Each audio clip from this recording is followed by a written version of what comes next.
예, 할렐루야. 좌합들 인사하겠습니다. 오늘 또 주님이 잘해주십니다.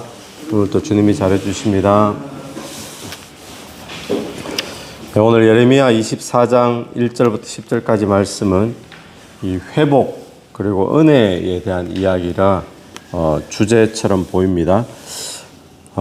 여기에서 하나님께서 예레미야에게 두 광주리의 무화과를 보여주십니다. 하나는 먹음직스럽고 또 탐스러운 그런 무화과 광주리고, 또 하나는 먹을 수 없을 정도의 나쁜 무화과 광주리를 보여주시는데, 이 두 무화과 광주리는 무엇을 상징하느냐, 또 누구를 나타내느냐 했을 때 이 4절 이하의 말씀이 그 내용인데요.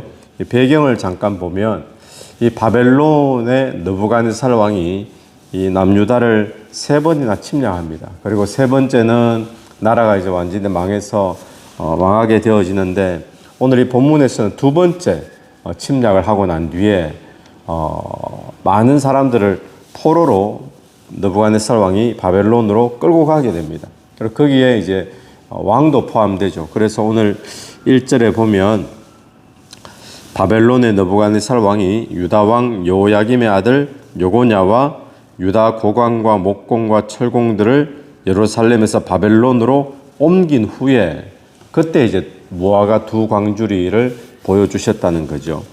그리고 두 번째 침략에서 다 끌고 가고, 그리고는 유다에는 꼭두각시 왕을 한 명 세워둡니다. 그리고는 포로로 끌려가지 않은 또 남은 사람들이 있겠죠. 자, 그러면 이 무화과 두 광주리는 하나는 누구인가 하면 포로로 끌려간 자들, 한 광주리라고 표현하고, 또 하나는 끌려가지 않고 남아있는 자들이 한 광주리인데, 근데 두 광주리가 하나는 좋은 무화과 나무고 하나는 나쁜 무화과 나무로 이렇게 되어 있었잖아요. 자, 그러면 이 좋은 무화과 광주리는 누구를 나타낼까요? 또 나쁜 무화과 광주리는 누구를 나타낼까요? 만약에 이 당시에 이스라엘 사람들이 묻는다면 이 포로로 잡혀간 자들, 남아있는 자들, 이들 가운데 좋은 무화과 광주리는 누구냐 했을 때 누구라고 대답할까요? 모든 사람들이 그렇게 대답할 겁니다. 누가 봐도 남아있는 자들, 포로로 끌려가지 않고 고향 땅에 여전히 남아있는 자들, 이런 자들이 좋은 무화과 나무가 아닌가. 그럼 나쁜 무화과 광주리는요, 포로로 끌려간 자들, 누가 봐도 그렇게 볼 수밖에 없는데, 그런데 오늘 4절부터 7절까지의 말씀을 보면 뜻밖에도 좋은 무화과 나무는 누구를 가리키는가 하면 포로로 끌려간 자들, 왕을 포함해서 그들이 좋은 무화과 광주리다, 그렇게 이야기를 하고 있습니다. 6절 한번 보십시오. 6절에 6절에 보십시오. 5절 이하에 보십시오. 이스라엘의 하나님 여호와께서 이와 같이 말씀하시니라. 내가 이곳에서 옮겨 갈다인의 땅에 이르게 한 유다 포로를 이 좋은 무화과 같이 잘 돌볼 것이다. 잡혀간 유대인들을 좋은 무화과라고 이야기를 하죠.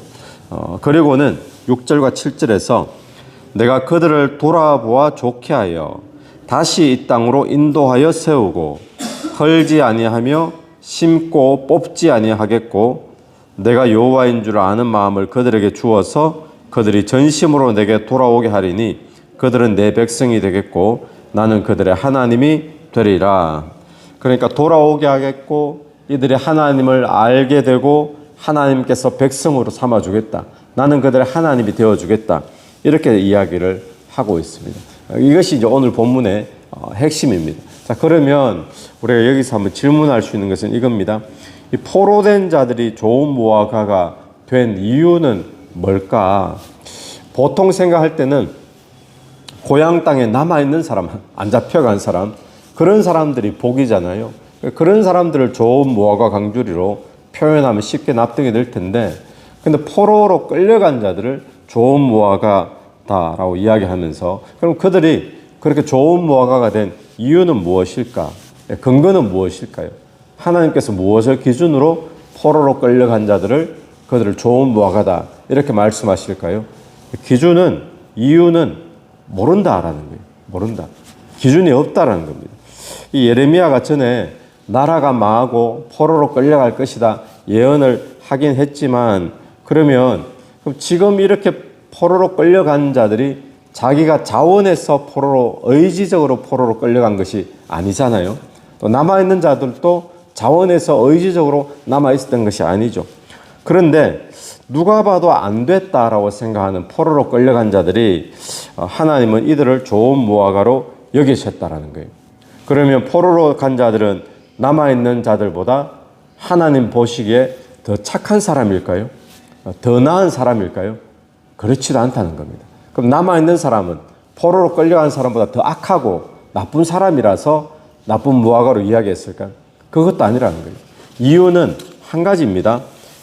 하나님이 그렇게 여겨주셨다, 이거밖에 이유가 없습니다. 그들이 좋은 무화과가 될 만한 조건이 있었다든지, 그들이 남아있는 자들보다 더 믿음이 좋았다든지, 그게 아니에요. 왜냐하면 그들도 안 끌려가고 싶은데 그냥 끌려가게 된 거잖아요. 자기 의지와 상관없이.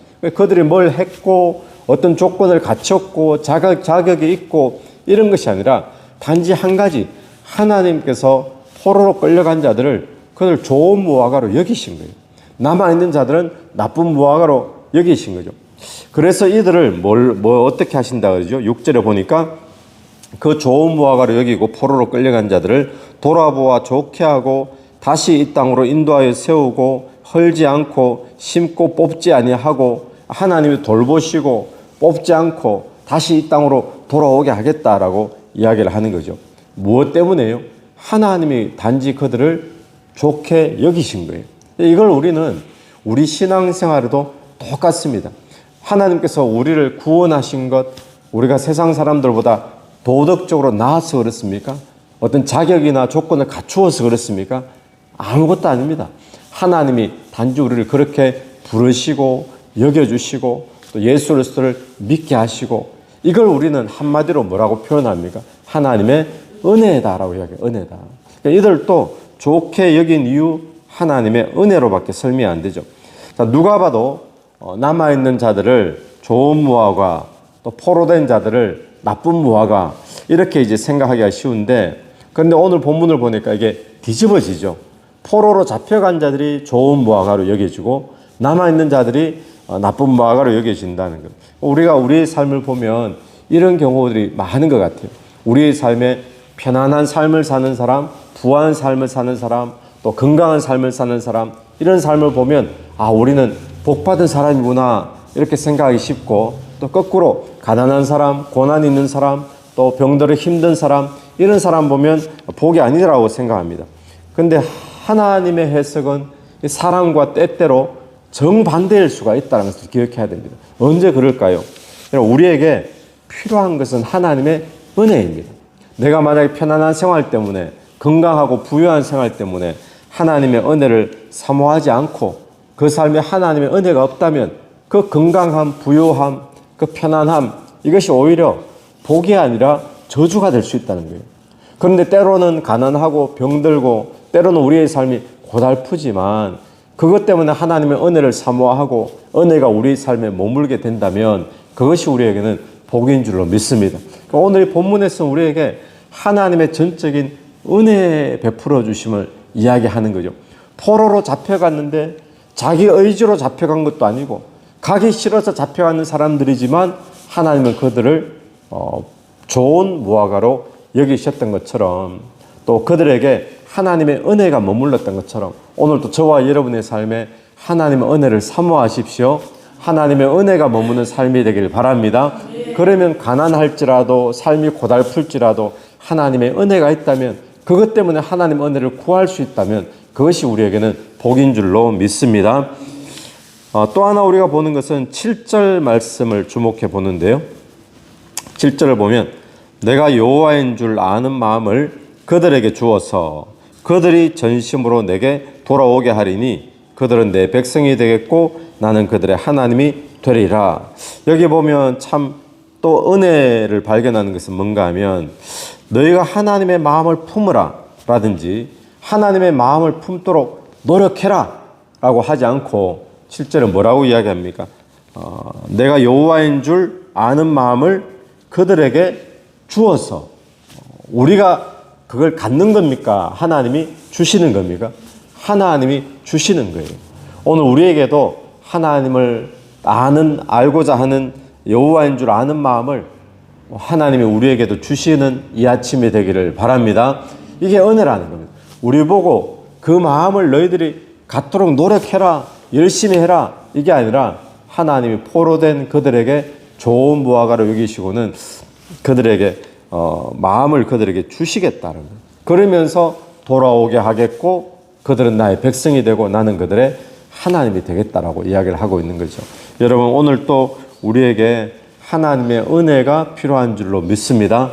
하나님의 은혜가 머물고 있으면 그것이 포로로 끌려가 있는 비참한 그런 상황, 누가 봐도 참 안 됐다. 고향에서 다른 나라로 포로로 끌려갔으니까. 근데 그런 상황일지라도 하나님의 은혜가 머물면 오히려 그것이 복이요, 하나님께서 좋게 여기는 무화과가 되는 줄로 믿습니다.